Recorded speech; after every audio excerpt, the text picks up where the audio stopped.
costumes are designed by one of the best costume designers in the business, Colleen Atwood.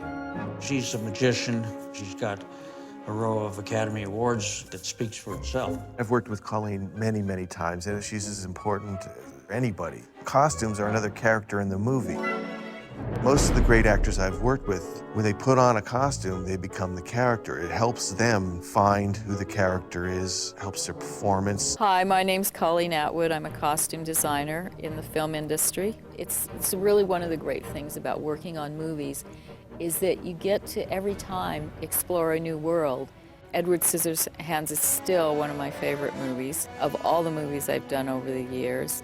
The first thing I ever made were doll clothes. I really like to cut up things and make clothes by tying them around because I wasn't very patient with the needle and thread.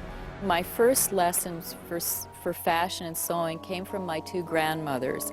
I had one grandmother who was a fantastically stylish woman, very chic, and then my other grandmother was like a superior homemaker, but she really knew how to sew. She knew how to darn socks. She taught me how to sew with a needle and thread.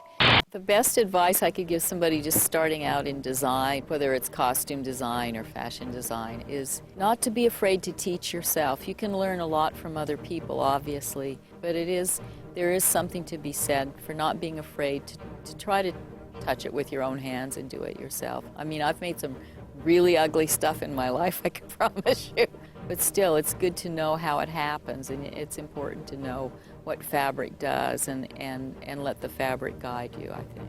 Absolutely recycle, and a lot of times, and a lot of ideas for my work has come from the odd piece I've seen in a thrift store. I mean, but it's great fun to go out and get inspiration from that, and fabrics as well.